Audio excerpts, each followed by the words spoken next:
నమస్తే, welcome to non stop news. నేను కవిత. నేను కార్తిక్ అర్వా. విశాఖ స్టీల్ ప్లాంట్ ఉద్యోగులపై సీఎం చంద్రబాబు వివాదాస్పద వ్యాఖ్యలు చేశారు. స్టీల్ ప్లాంట్ ను వైట్ ఎలిఫెంట్ తో పోల్చారు సీఎం చంద్రబాబు. కార్మికులు పనిచేయకపోతే జీతాలు ఎలా ఇస్తారంటూ నోరు పారేసుకున్నారు. ప్రతిసారి కేంద్రం డబ్బులు ఇవ్వాలంటే కుదరదని, ఇక అన్ని స్టీల్ ప్లాంట్లకు లాభాలు వస్తుంటే వైజాగ్ స్టీల్ ప్లాంట్కు ఎందుకు రావడం లేదంటూ వ్యంగ్యంగా ప్రశ్నించారు. పబ్లిక్ సెక్టర్లో ఉందని బెదిరిస్తామంటే కుదరదన్నారు. స్టీల్ ప్లాంట్పై ప్రశ్నించిన జర్నలిస్టులపైన చంద్రబాబు నోరు పారేసుకున్నారు. ఏం తమాషాగా ఉందంటూ అసహనం వ్యక్తం చేశారు సీఎం చంద్రబాబు. నువ్వు ఇంట్లో పడుకొని పని చేయకపోతే ఎట్లయ్యా? గుర్తుపెట్టుకోవాలి, మీరందరూ కూడా ఏం తయారయ్యారంటే ఊరికే జీతాలు ఇస్తారా? పని చేయాలి కదా. ప్రతి ఒక్కసారి కేంద్రం రాష్ట్రం డబ్బులు ఇస్తుందా? ఏనయ్యా, అంటే పబ్లిక్ సెక్టర్లో ఉందని బెదిరిస్తా కూర్చుంటే ఎంతో పైన ప్రతి ఒక్కరు ఇదే మరి మీరు క్వశ్చన్స్ అడుగుతా ఉంటే అన్ని ఎందుకు లాభాలు ఉన్నాయి, ఇక్కడ నష్టం ఎందుకు వస్తా ఉంది? నేను కూడా 3 నెలలకు ఒకసారి రివ్యూ చేస్తున్నా. మీరు కూడా గుర్తుపెట్టుకోవాలి, పని చేయాలి. పని చేయకపోతే ఎన్నిసార్లు గవర్నమెంట్ ఎక్కడి నుంచి డబ్బులు తెచ్చిస్తామంటే ఇది ట్యాక్స్ పేయర్స్ మనీ కదా. ఇది ఎఫిషియన్సీ ఉండాల్సిన పని లేదా? ఆంధ్రుల హక్కు, విశాఖ ఉక్కు. మనం పని చేయకుండా దాన్ని వైట్ ఎలిఫెంట్ మారి పెట్టుకుని కూర్చుంటారు. ఇంట్లో పని చేయించాలి. మనం కూడా పని చేయాలి, కష్టపడక్కర్లేదు. దాన్ని సిస్టమేటిక్గా రన్ చేసి ప్రొఫెషనల్గా రన్ చేస్తే అది వైబుల్ అవుతుంది ఆటోమేటిక్గా. ఎవరు చెప్పారయ్యా నీకు? ఎవడు చెప్పాడు? బుద్ధి ఉండాలి. ఏం తీసుకోవాలి? ఏం తీసుకుంటారు? 12,000 కోట్లు ఇస్తే ఏం తీసుకుంటారు? నీకు వచ్చి మీ ఇంటికి వచ్చి చెప్పాలా నేను ప్రైవేటైజ్ చేయనని? ఎన్ని గంటలు చెప్పాలి? తమాషాగా ఉంది మీకు. నేను కూడా చూస్తున్నాను, కొంతమందిని కావాలని ఏదో కలబెడతానే ఉండాలని కలబెడతా ఉంటారు. వాళ్ళకి ఏం పని లేదు. ఇదే అంశానికి సంబంధించి మరింత సమాచారం మా ప్రతినిధి అనిల్ అందిస్తారు. అనిల్, సిఐఐ సమిట్లో అంటే ప్రపంచ ప్లాట్ఫామ్ మీద ఈ వ్యాఖ్యలకు సంబంధించి ఎలాంటి రియాక్షన్స్ వస్తున్నాయి? ఇటు కార్మికులు కానీ కార్మిక సంఘాల నేతలు ఏమంటున్నారు? పెట్టుబడుల సదస్సు వేదికగా మరోసారి వైజాగ్ స్టీల్ ప్లాంట్కి సంబంధించి ప్రభుత్వ వైఖరి స్పష్టమైంది. చంద్రబాబు నాయుడు వ్యాఖ్యలతో పూర్తిగా కార్మికుల్లో తీవ్రమైనటువంటి ఆగ్రహం వ్యక్తమవుతుంది. ఎందుకంటే స్టీల్ ప్లాంట్ను కాపాడుతామని, ప్రభుత్వ రంగంలోనే కొనసాగిస్తామని చెప్పి అధికారంలోకి వచ్చినటువంటి ముఖ్యమంత్రి చంద్రబాబు ఈ విధంగా మాట్లాడడం పట్ల కార్మికులంతా ఆగ్రహాన్ని వ్యక్తం చేస్తున్నారు. ఇంట్లో పడుకుంటే జీతాలు ఎలా వస్తాయి, ప్లాంట్ ఎలా నడుస్తుందని ప్రశ్నించారు. కానీ కార్మికులు మాత్రం సామర్థ్యానికి మించి పనిచేస్తున్నారు, ఉత్పత్తిని కూడా తీస్తున్నటువంటి పరిస్థితి. నానాటికి స్టీల్ ప్లాంట్లో కార్మిక శక్తి తగ్గిపోతూ వస్తున్నప్పటికీ కూడా ఉత్పత్తి ఏమాత్రం తగ్గకుండా స్టీల్ ఉత్పత్తి చేస్తున్నటువంటి పరిస్థితి. మరోవైపు స్టీల్ ప్లాంట్ అంశానికి సంబంధించి ముఖ్యమంత్రి చంద్రబాబు మరో ఎదురు ప్రశ్న వేశారు. అన్ని స్టీల్ ప్లాంట్స్కి లాభాలు వస్తున్నప్పుడు వైజాగ్ స్టీల్ ప్లాంట్కి ఎందుకు లాభాలు రావడం లేదని ప్రశ్నించారు. కానీ మొదటి నుంచి స్టీల్ ప్లాంట్కి సొంత గనులు లేని కారణంగానే స్టీల్ ప్లాంట్ దశల వారీగా నష్టాల బాట పడుతూ వస్తుంది. ఏదైతే రా మెటీరియల్ ఉంటుందో ముడి సరుకు కొనడానికి అత్యధికంగా ఖర్చు అవుతున్న కారణంగానే పూర్తిగా స్టీల్ ప్లాంట్ నష్టాల ఊబిలోకి, అప్పుల ఊబిలోకి వెళ్ళిపోయిందనేది జగమెరిగినటువంటి సత్యం. ఇది తెలిసినప్పటికీ కూడా ముఖ్యమంత్రి చంద్రబాబు ఆ విధంగా ఎలా మాట్లాడతారని కార్మిక సంఘాల నేతలు ప్రశ్నిస్తున్నటువంటి సందర్భం కనిపిస్తుంది. 12,000 కోట్ల రూపాయలు పెట్టుబడి కింద ఇచ్చినప్పటికీ కూడా ప్రైవేటీకరణ జరగదని ఇంటికొచ్చి చెప్పాలా అని ప్రశ్న వేసినటువంటి జర్నలిస్ట్ని ఆయన తిరిగి ప్రశ్నించడం జరిగింది. మొత్తంగా చూస్తే కనుక ఒక రకమైనటువంటి అసహనాన్ని వ్యక్తం చేశారు. విశాఖ ఉక్కు పరిశ్రమను కాపాడుతామని, పరిరక్షిస్తామని చెప్పి అధికారంలోకి వచ్చినటువంటి కూటమి పాలకులు ఈ విధంగా మాట్లాడడం పట్ల సర్వత్రా విమర్శలు వ్యక్తమవుతున్నాయి. ఎప్పటికైనా స్టీల్ ప్లాంట్ పరిరక్షణకు పాటుపడాలని చెప్పి డిమాండ్ కూడా వినిపిస్తుంది. కార్తిక్. రైట్ అనిల్.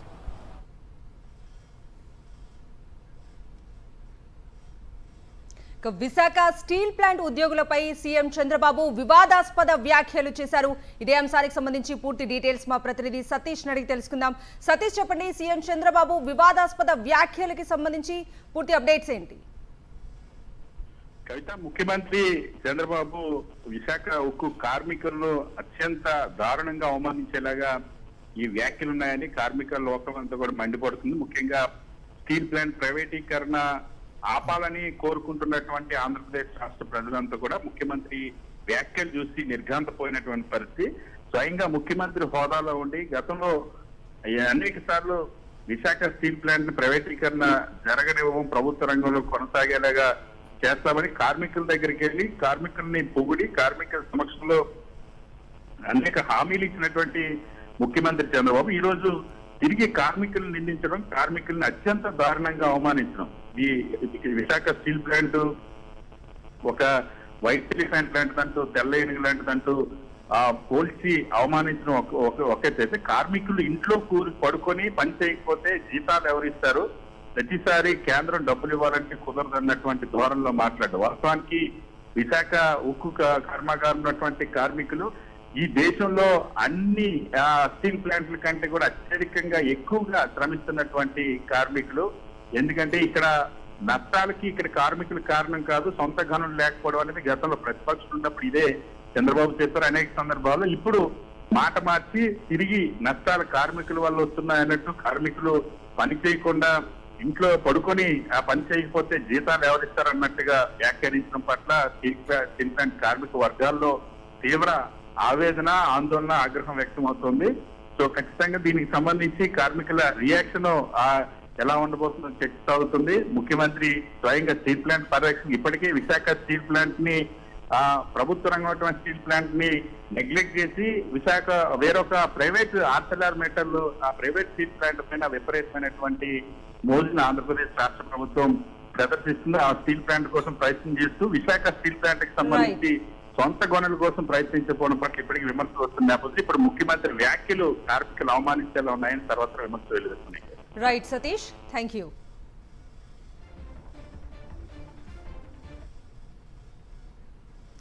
మిగతా అప్డేట్స్ చూద్దాం. అనంతపురం జిల్లా హిందూపురం నియోజకవర్గంలో టీడీపీ నేతలు దౌర్జన్యానికి పాల్పడ్డారు. వైఎస్ఆర్సీపీ ఆఫీస్ పై దాడి చేశారు. జై బాలయ్య అంటూ నినాదాలు చేస్తూ వైఎస్ఆర్సీపీ ఆఫీస్ ను ధ్వంసం చేశారు. టీడీపీ నేతల దాడిలో వైఎస్ఆర్సీపీ ఆఫీస్ పూర్తిగా ధ్వంసమైంది. టీడీపీ దౌర్జన్యాన్ని అడ్డుకోపోయిన వైఎస్ఆర్సీపీ కార్యకర్తలపై కూడా దాడి చేశారు టీడీపీ గూండాలు.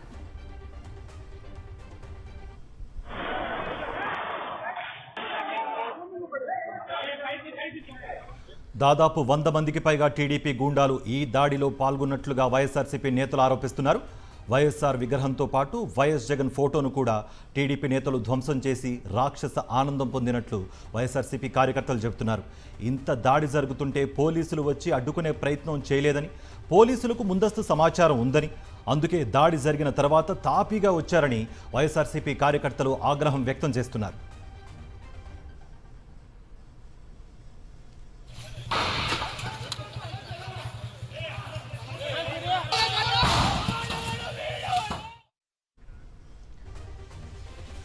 హిందూపురంలో వైఎస్ఆర్సీపీ ఆఫీస్ పై టీడీపీ గుండాల దాడిని నిరసిస్తూ ఆ పార్టీ శ్రేణులు నిరసన చేపట్టారు.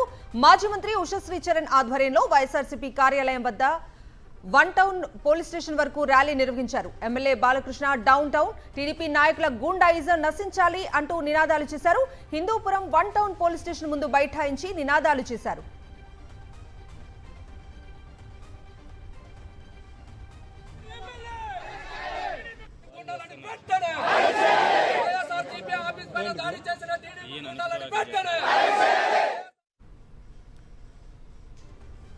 హిందూపురం వైఎస్ఆర్సీపీ ఆఫీసును పరిశీలించారు మాజీ మంత్రి ఉషశ్రీ చరణ్. దాడి ఘటనను తీవ్రంగా ఖండించారు. ప్రశ్నిస్తుంటే భరించలేని టీడీపీ నేతలు ఇలా దాడులు చేస్తున్నారని ఆగ్రహం వ్యక్తం చేశారామె. వైఎస్ఆర్సీపీ కార్యకర్తలపై టీడీపీ గూండాలు దాడి చేశారని అన్నారు. కార్యకర్తలు ఎందుకండి ఇవన్నీ చేస్తున్నారని అడిగితే మన బీసీ యువత లోకేష్ పైన కూడా దాడి చేసి, అదేవిధంగా దివాకర్ని కూడా ఇక్కడ కొట్టి, మేము ఇష్టారాజ్యం, మేము ఏది చేస్తేనే అది జరిగేది అనే ఒక పదజాలాలు, అంటే అశ్లీషమైన పదజాలాలు వాడుతూ వీళ్ళపైన దాడి చేయడం నిజంగా చాలా చాలా హీనకరమైన ఒక సంఘటన అని చెప్తున్నాను. ఇక్కడ ఉన్న పోలీసు వాళ్ళందరూ కూడా ఏమీ రెస్పాన్స్ లేకుండా ఊరికే వచ్చి చూడడం కూడా నిజంగా చాలా బాధాకరం.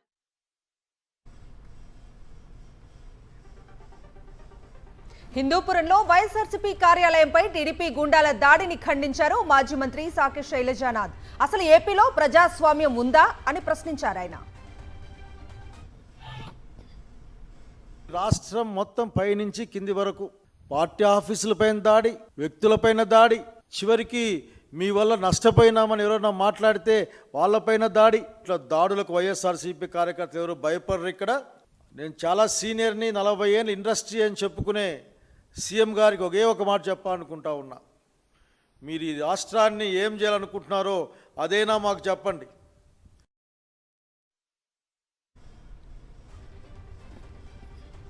తమ కార్యాలయాన్ని ధ్వంసం చేయడమే కాదు, అందులో ఉన్న దేవుడి విగ్రహాన్ని, భక్త కనకదాసు ఫోటోలను కూడా ధ్వంసం చేశారన్నారు హిందూపురం వైఎస్ఆర్సీపీ ఇన్ఛార్జ్ దీపిక. ప్రశ్నిస్తే ఇలా చేస్తారా అని బాలకృష్ణన్ నిలదీశారు. టీడీపీ గూండాల దాడికి భయపడేదే లేదన్నారు. ఎమ్మెల్యే బాలకృష్ణ గారు నియోజకవర్గంలోనే ఉన్నారు. అయినప్పటికీ ఈ అఘాయిత్యం అనేది టీడీపీ గూండాల నుంచి మన వైఎస్ఆర్సీపీ కార్యాలయం పైన జరిగింది. దీన్ని నేను ఖండిస్తా ఉన్నాను. ఏమైనా ఒక ప్రజా ఉద్యమం చేస్తే మీరు ఓర్వలేక, మీ చేత కాక ఈరోజు మీరు గూండాయిజంని చూపిస్తున్నారా? మీరు ఎంతైనా గూండాయిజం చూపించుకోండి, మీరు ఎంతైనా అఘాయిత్యం చేయండి, మేము కోల్పోయేది లేదు, మేము బెదిరేది లేదు.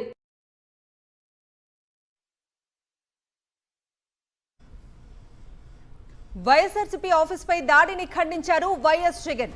ఇది ప్రజాస్వామ్యంపై జరిగిన దాడి అన్నారు. పార్టీల ఆఫీసులపై దాడులకు దిగటం సరికాదు అంటూ తెలిపారు. ప్రజాస్వామ్య విలువలు పడిపోవటానికి ఇదే నిదర్శనమన్నారు. పోలీసుల ఉదాసీనత వల్లే దాడి జరిగిందని ఆగ్రహం వ్యక్తం చేశారు వైఎస్ జగన్. రౌడీ మూకల ద్వారా హింసను రెచ్చగొట్టాలనే బాబు విధానాలకు హిందూపురంలో జరిగిన దాడి నిదర్శనమన్న జగన్, ఇది కేవలం వైఎస్ఆర్సీపీ ఆఫీస్పై జరిగిన దాడి కాదని, ప్రజాస్వామ్యాన్ని నమ్మే ప్రతి పౌరుడిపై దాడి అని ఎక్స్ వేదికగా పోస్ట్ చేశారు వైఎస్ జగన్.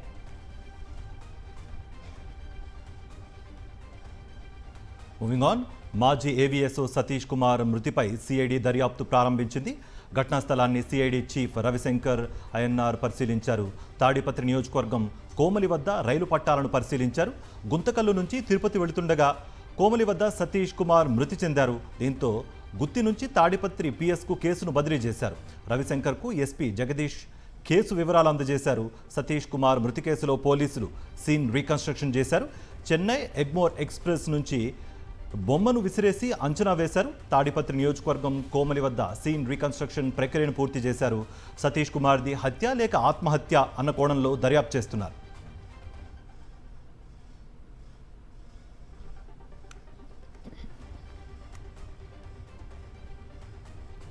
తిరుమల పరకామణి కేసు మరో మలుపు తిరిగింది. టీటీడీ మాజీ ఏవీఎస్ఓ సతీష్ కుమార్ మృతితో పిటిషనర్ మాచర్ల శ్రీనివాసులు భయాందోళనకు గురవుతున్నారు. తనకు భద్రత కల్పించాలని ఎస్పీ సిఐడిని కోరారు శ్రీనివాసులు. గతంలో తప్పుడు కేసులతో తనను ఇబ్బంది పెట్టారని, తన కుటుంబ సభ్యులపై కూడా దాడి జరిగిందని శ్రీనివాసులు పోలీసుల దృష్టికి తీసుకొచ్చారు.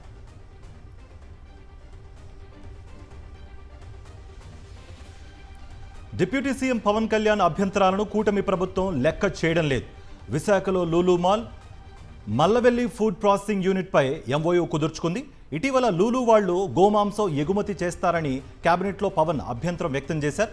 లూలు సంస్థ అతిగా షరతులు పెడుతోందన్నారు. అయినప్పటికీ పవన్ అభ్యంతరాలను లెక్క చేయకుండా లూలుతో ఎంఓయూ కుదుర్చుకుంది కూటమి సర్కార్.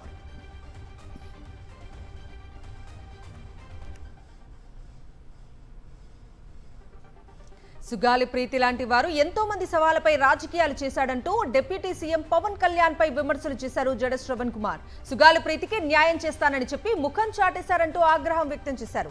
అబద్ధాలు, అన్యాయం, అక్రమాలు చేసి పవన్ కళ్యాణ్ డిప్యూటీ సీఎం అయ్యారని విమర్శించారు. అన్యాయం మీద పోరాటం చేసి అలసిపోయిన సందర్భంలో పవన్ కళ్యాణ్ గారి రూపంలో ఒక అభన్న హస్తం తన దగ్గర తీర్చుకున్నప్పుడు చాలా ఆనందపడింది ఆ తల్లి. ఆనందపడి నాకు ఒక న్యాయం దొరుకుతుంది అని ఆనందపడింది. చివరికి 16 నెలలైన న్యాయం దొరకకపోతే కొంచెం ఒక మాట మాట్లాడింది, ఇంకా న్యాయం జరగలేదేంటి సార్ నాకు అని. ఇక మొదలుపెట్టారు వేట. ఇప్పుడు పవన్ కళ్యాణ్ గారు మాట్లాడినటువంటి మాటలు, అరిచినటువంటి అరుపులు నావి కాదండి.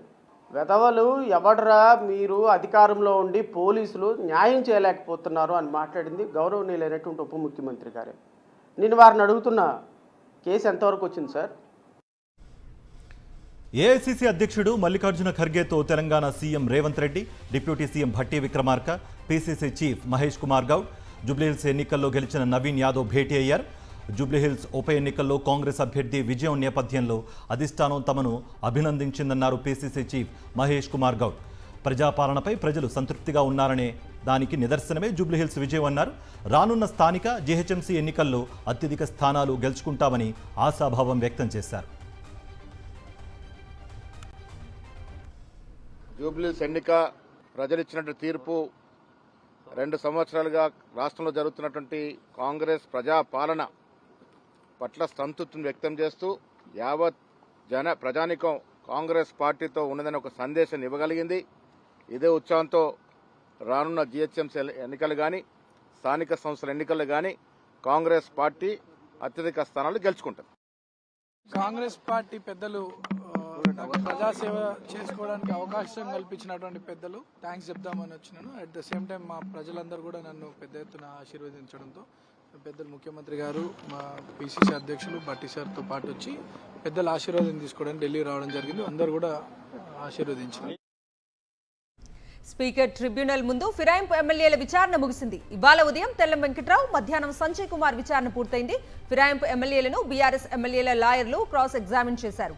ఇవాళ్టితో 8 మంది ఎమ్మెల్యేల క్రాస్ ఎగ్జామినేషన్ పూర్తయింది. 2 ఫేజ్లలో 8 మంది ఎమ్మెల్యేల ట్రయల్ రన్ను స్పీకర్ పూర్తి చేశారు. ఎమ్మెల్యేలు దానం నాగేందర్, కడియం విచారణపై స్పీకర్ ఇంకా క్లారిటీ ఇవ్వలేదు.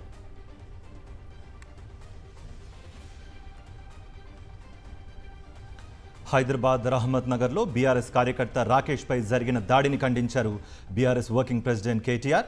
స్వయంగా వారి ఇంటికి వెళ్లి పరామర్శించారు. ఎన్నికల ఫలితాలు వచ్చి 24 గంటలు కాకముందే కాంగ్రెస్ నేతలు దాడికి పాల్పడ్డారని ఆగ్రహం వ్యక్తం చేశారు. దాడి చేసిన వారిని ఎట్టి పరిస్థితుల్లోనూ వదిలిపెట్టే ప్రసక్తే లేదన్నారు. ప్రతి కార్యకర్తకు అండగా ఉంటామన్నారు కేటీఆర్. సోదరుడు రాకేష్ క్రిస్టఫర్ గారి మీద, ఒక క్రిస్టియన్ మైనారిటీ కమ్యూనిటీకి సంబంధించిన సోదరుడు, ఆయన మీద రెహమత్ నగర్లో జరిగిన ఈ దాడిని నేను పూర్తిగా ఖండించడమే కాదు, ఆయనకు జరిగిన ఈ దాడికి బాధ్యత కూడా ఖచ్చితంగా కాంగ్రెస్ పార్టీయే వహించాల్సి ఉంటుంది. ఎన్నికల్లో కొన్ని ఎన్నికలు గెలుస్తాం, కొన్ని ఎన్నికలు ఓడిపోతాం. ఎన్నికలు జరిగినంత కాలం ఎవరి పార్టీకి వాళ్ళు ప్రచారం చేసుకుంటాం. కానీ జూబ్లీహిల్స్ నియోజకవర్గంలో ఏ కార్యకర్తకి ఏం జరిగినా కంటికి రెప్పలాగా కాపాడుకునే బాధ్యత నాది. వదిలిపెట్టే సమస్య లేదు. బెట్టింగ్ యాప్స్ కేసులో సినీ నటుడు రానా, యాంకర్ విష్ణుప్రియ సిఐడి విచారణ ముగిసింది. గంటకు పైగా ఇద్దరిని విచారించారు. గతంలో ఒక బెట్టింగ్ యాప్ ను రానా, విష్ణుప్రియ ప్రమోట్ చేశారు. ఇక అంతకుముందు విజయ్ దేవరకొండ, ప్రకాష్ రాజ్ కూడా బెట్టింగ్ యాప్ కేసుకు సంబంధించి సిఐడి ముందు హాజరయ్యారు. చట్టబద్ధమైన యాప్ అని తెలిసాకే ప్రమోట్ చేశానన్నారు నటుడు రానా. తన లీగల్ టీం పూర్తిగా వెరిఫై చేసిందన్నారు. వివరాలన్నీ అధికారులకు ఇచ్చానన్నారు సినీ నటుడు రానా.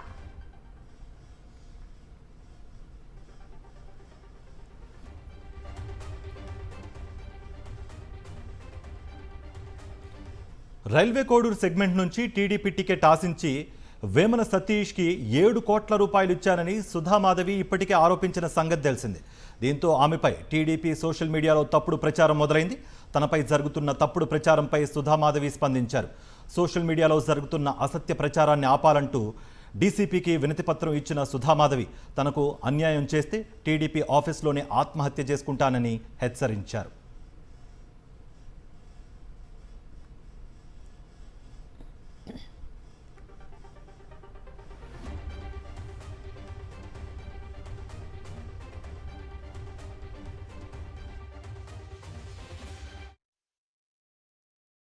అన్యాయం అయిపోయారని సోషల్ మీడియా ఓపెన్ చేస్తే నా గురించి చాలా బ్యాడ్గా నన్ను ఎంతగా అంటే అసలు ఇంకా ఇది బతకూడదు అన్నట్టుగా నన్ను మాట్లాడుతున్నారు. ఇంకా నాకు గాని మండిందంటే నేను నిజంగానే తెలుగుదేశం పార్టీ దగ్గర పోయి ఆత్మహత్య చేసుకొని అన్న రాజేష్ అన్నలు ఇద్దరికి, శ్రీకాంత్ గారికి అన్ని నిజాలు మీకు తెలిసి కూడా నన్ను ఎందుకు ఈ విధంగా షో పెడుతున్నారు, ఎందుకు నన్ను ముళ్ళలా గుచ్చుతున్నారు, నేను ఇచ్చిన అబద్ధమైతే ఎందుకు మమ్మల్ని కిడ్నాప్ చేయాలి? విజయనగరం వైఎస్ఆర్ నగర్ రైల్వే బ్రిడ్జ్ దగ్గర జరిగిన రోడ్డు ప్రమాదంలో ప్రముఖ జాతీయ వెయిట్ లిఫ్టర్ సత్యజ్యోతి మృతి చెందారు. జాతీయ స్థాయి వెయిట్ లిఫ్టింగ్ పోటీలకు సోదరి గాయత్రితో స్కూటీపై వెళ్తుండగా మార్గ మధ్యలో లారీ ఢీకొని మృతి చెందారు. మృతదేహాన్ని విజయనగరం ప్రభుత్వ ఆసుపత్రికి తరలించారు. సత్యజ్యోతి మృతితో కొండవెల్గాడలో విషాద ఛాయలు అలుముకున్నాయి. విజయనగరం జిల్లా కొండవెల్గాడకు చెందిన సత్యజ్యోతి ప్రస్తుతం రైల్వేలో ఉద్యోగం చేస్తున్నారు.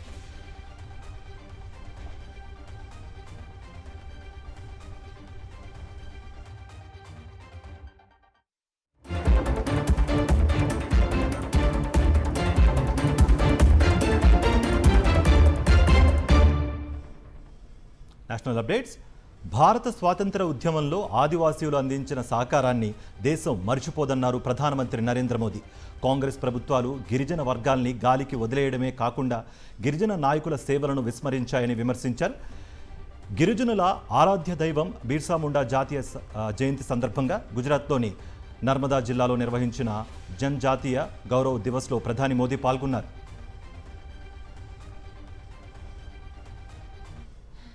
स्वतंत्रता आंदोलन में ट्राइबल समाज के योगदान को हम भुला नहीं सकते। मेरे लक्षावधि आदिवासी भाई बहनों की त्याग, तपस्या, बलिदान को नकार दिया गया। 2014 के पहले देश में कोई भगवान बिरसा मुंडा को याद करने वाला नहीं था। हमने उस परिस्थिति को बदला क्यों? हमारी अगली पीढ़ी को भी पता होना चाहिए कि मेरे आदिवासी भाई बहनों ने हमें कितना बड़ा तोहफा दिया है, आजादी दिलवाई है। బీహార్లో కొత్త ప్రభుత్వ ఏర్పాటుకు కసరత్తులు మొదలయ్యాయి. సీఎం నితీష్ కుమార్ నివాసానికి క్యూ కట్టారు ఎన్డీఏ నాయకులు. జేడీయూ ముఖ్య నేతలతో పాటు ఎల్జేపీ ఆర్వీ అధ్యక్షుడు కేంద్ర మంత్రి చిరాగ్ పాస్వాన్ కూడా నితీష్ కుమార్ ను కలిశారు. ఎన్డీఏ ఘన విజయం నేపథ్యంలో ముఖ్యమంత్రికి అభినందనలు తెలియజేసేందుకు వచ్చినట్లుగా చిరాగ్ తెలిపారు. ఇది సమిష్టి విజయమని చెప్పారు.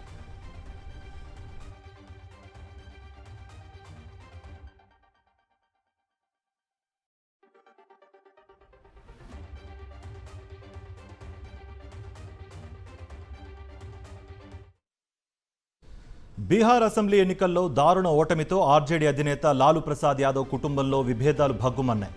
లాలూ కూతురు రోహిణి ఆచార్య ఫ్యామిలీతో సంబంధాలు తెంచుకున్నారు. రాజకీయాలకు గుడ్ బై చెప్పారు.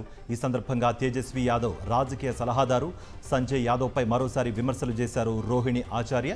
ఎలక్షన్ ముందు కూడా పార్టీలో సంజయ్ ఆధిపత్యంపై ఆమె ప్రశ్నలు సంధించారు. బీహార్ అసెంబ్లీ ఎన్నికల్లో ఘోర పరాజయంపై కాంగ్రెస్ సమీక్ష చేపట్టింది. కేంద్ర ఎన్నికల సంఘంపై విమర్శలు ఎక్కుపెట్టింది. ఏఐసీసీ అధ్యక్షుడు మల్లికార్జున ఖర్గే నివాసంలో జరిగిన కీలక సమావేశంలో రాహుల్ గాంధీ కూడా పాల్గొన్నారు. ఫలితాలపై చర్చించారు. బీహార్ ఎన్నికల్లో తొలి నుంచి అన్యాయమే జరిగిందన్నారు రాహుల్. బీహార్ ప్రజలు గాని విపక్షాలు గాని ఈ ఫలితాన్ని నమ్మటం లేదన్నారు Congress general secretary KC Venugopal. బీజేపీకి 90% స్ట్రైక్ రేట్ ఎలా సాధ్యమైందని ప్రశ్నించారు.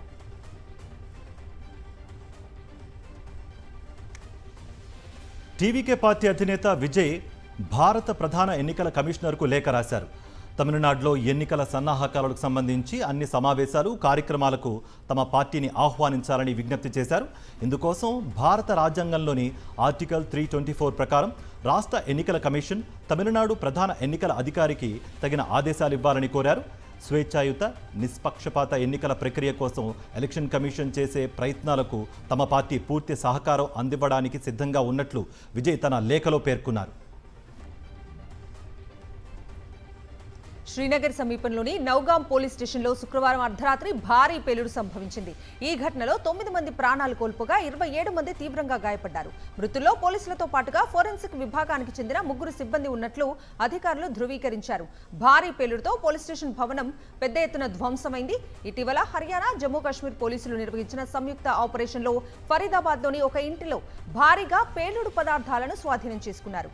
ఈ సందర్భంగా 360 కిలోల ఎక్స్ప్లోజివ్స్ ను నౌగాం స్టేషన్ కు తరలించారు. ఆ పేలుడు పదార్థాల నుంచి శాంపిల్స్ సేకరించే ప్రక్రియలోనే ఈ విస్ఫోటనం జరిగినట్లుగా వెల్లడైంది.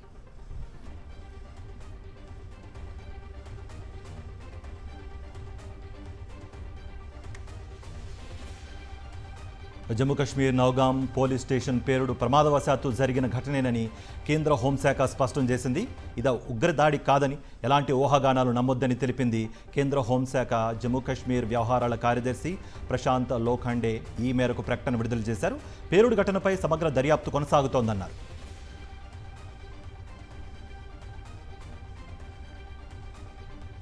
ఢిల్లీ పేలుడు ఘటనలో ముమ్మర దర్యాప్తు కొనసాగుతోంది. ఈ పేలుడులో 2 కిలోల అమోనియం నైట్రేట్ వాడినట్లుగా కేంద్ర ఏజెన్సీలు గుర్తించాయి. ఇప్పటివరకు లభించిన 52కు పైగా పేలుడు పదార్థాల నమూనాలను ఫోరెన్సిక్స్ నిపుణులు విశ్లేషించారు. అమోనియం నైట్రేట్, పెట్రోలియం, ఇతర పదార్థాలతో బాంబర్ ఉమర్ నబీ పేలుడు పదార్థాలను తయారు చేసి ఉండొచ్చని అనుమానిస్తున్నారు. ఇలాంటి వాటిని 5 నుంచి 10 నిమిషాల్లో తయారు చేయొచ్చని ఫోరెన్సిక్ వర్గాలు వెల్లడించాయి. డాక్టర్ ఉమర్ బాంబు తయారీలో నిపుణుడని పేర్కొన్నాయి. మరోవైపు పేలుడు ఘటన దర్యాప్తులో భాగంగా ఢిల్లీ, హర్యానాల్లో పెద్ద ఎత్తున తనిఖీలు నిర్వహిస్తున్నారు పోలీసులు. ఢిల్లీలో ఉన్న అల్ ఫలాహ్ యూనివర్సిటీ హెడ్ ఆఫీస్లో సోదాలు చేపట్టారు. అలాగే ఫరీదాబాద్లోని దౌజ్, నూహ్ పట్నాల్లో సోదాలు కూడా జరిగాయి.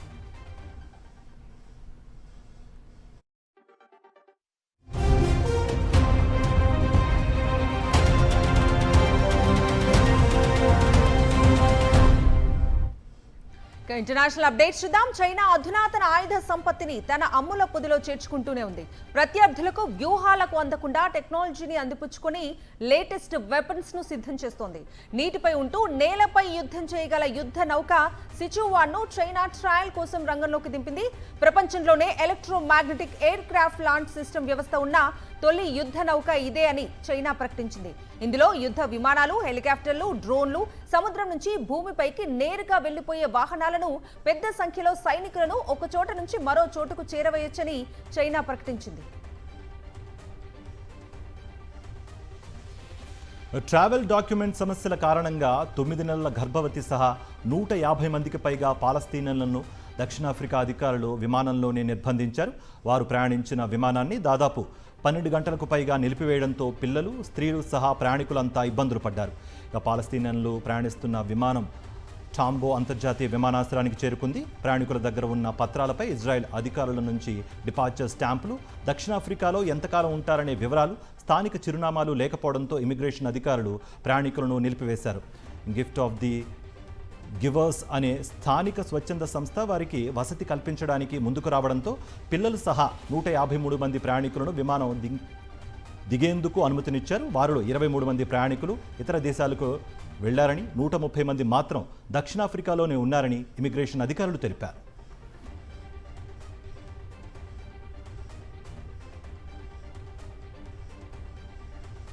ఇండోనేషియాలోని సెంట్రల్ జావాలో కొండ చర్యలు విరిగిపడి 6 మృతి చెందగా 17 మంది గల్లంతయ్యారు. ప్రమాదం జరిగిన ప్రదేశంలో సహాయక చర్యలు కొనసాగుతున్నాయి. ఇప్పటి వరకు 3 మృతదేహాలను వెలికితీసినట్లుగా అధికారులు ప్రకటించారు. ఇంకా 17 మంది ఆచూకీ లభించాల్సి ఉందని తెలిపారు. సిబ్బంది కొరత, ప్రతికూల పరిస్థితుల కారణంగా సహాయక చర్యలకు ఆటంకం కలుగుతోందని ఇండోనేషియా ప్రభుత్వం వెల్లడించింది.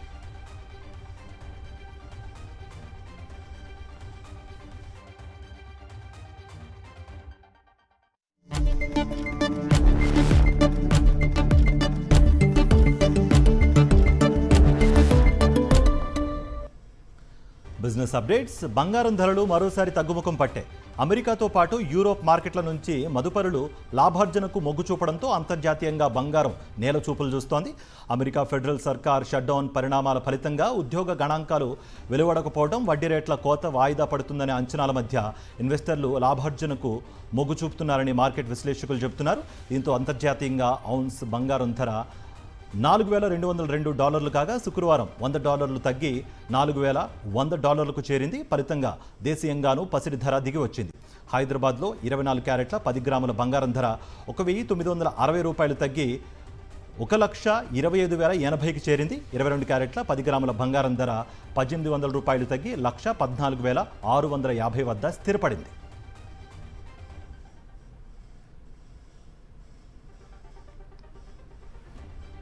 పండుగ సీజన్ డిమాండ్, జీఎస్టీ 2.0 అమలు కారణంగా ధరలు దిగిరావడంతో ఆటో కంపెనీలు అక్టోబర్లో డీలర్లకు రికార్డు స్థాయిలో వాహనాలకు సరఫరా చేశాయని భారత ఆటోమొబైల్ తయారీదారుల సమాఖ్య తెలిపింది. ప్యాసింజర్ వాహనాలు, ద్విచక్ర వాహనాలకు సంబంధించి ఇప్పటివరకు 1 నెలలో ఇవే అత్యధిక విక్రయాలని చెప్పింది. గత నెలలో కంపెనీల నుంచి డీలర్లకు మొత్తం 4,60,739 ప్రయాణికుల వాహనాలు సరఫరా అయ్యాయి. గతేడాది ఇదే అక్టోబర్లో 3,93,238 వాహనాలను కంపెనీలు సరఫరా చేశాయి. మొత్తంగా చూస్తే గతేడాది కంటే ఈ ఏడాది 17% అమ్మకాలు అధికంగా జరిగినట్లు సియామ్ స్పష్టం చేసింది.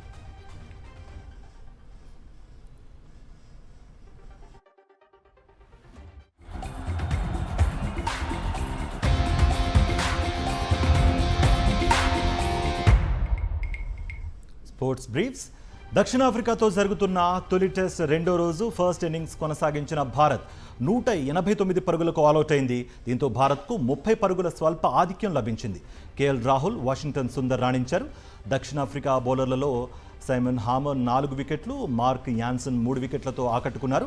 స్వల్ప ఆధిక్యం మాత్రమే కావడంతో మ్యాచ్ సమంగా ఉందని అంతా భావించారు. దీనికి తోడు మెడనొప్పితో శుభ్మన్ గిల్ రిటైర్ హర్ట్గా వెనుదిరగడం భారత్కు ఇబ్బందికరంగా మారింది. కానీ భారత స్పిన్నర్లు రంగంలోకి దిగాక మ్యాచ్ స్వరూపమే మారిపోయింది. ముఖ్యంగా రవీంద్ర జడేజా తన స్పిన్తో దక్షిణాఫ్రికా బ్యాటర్లకు చుక్కలు చూపించాడు. సఫారీ బ్యాటింగ్ లైనప్ను అతలాకుతలం చేశాడు. జడేజా ధాటికి రెండో రోజు ఆట ముగిసే సమయానికి దక్షిణాఫ్రికా తమ ఇన్నింగ్స్లో 35 ఓవర్లలో 93 పరుగులకే 7 వికెట్లు కోల్పోయింది. కేవలం 63 పరుగుల ఆధిక్యంలో ఉన్న దక్షిణాఫ్రికా ఓటమి అంచును నిలిచింది.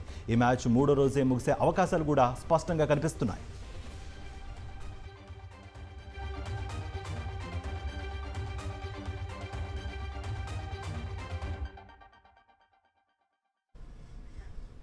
రైట్, ఇవి నాన్ స్టాప్ న్యూస్ అప్డేట్స్.